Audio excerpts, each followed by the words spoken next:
Master the preposition by unlocking the agent in English sentences. Hello, dear learners. Today, we're going to explore an essential building block of English grammar, prepositions.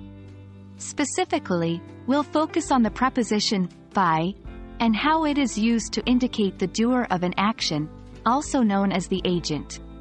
By the end of this video, you'll be an expert in using by in this context, making your English communication even more effective and natural. So, let's dive in. The preposition by is widely used in English to introduce the doer of an action in passive sentences. This is a vital aspect of English grammar as it allows you to change focus from who or what is doing an action to what is being done.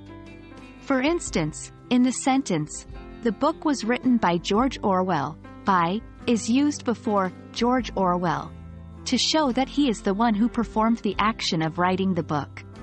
In this sentence, by is a preposition of agent. Understanding is nothing without practice, right? So, let's look at more examples. 1. The cake was baked by Sarah. Here, by Sarah, tells us who baked the cake. 2. The song was sung by a choir. In this sentence, by a choir, tells us who sang the song.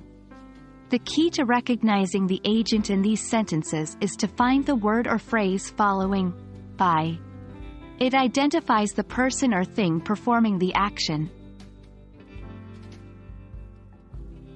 There are a few common mistakes learners often make when using by to indicate the agent.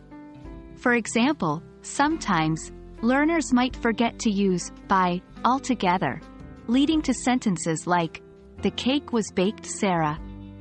This sentence is incorrect. Remember, by is essential to show who did the action. The correct sentence should be, "The cake was baked by Sarah." Now that we've learned all about using by as a preposition of agent, let's practice what we've learned.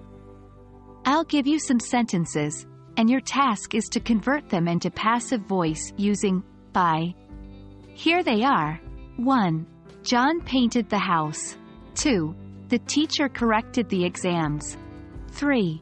The dog chased the cat. Pause the video here and try to solve these. You can check your answers in the comments section. That brings us to the end of this journey to explore the preposition by as a preposition of agent.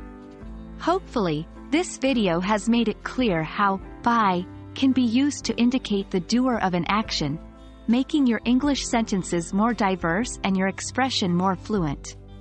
Keep practicing, and soon it'll be second nature. Until next time, happy learning, and keep mastering English.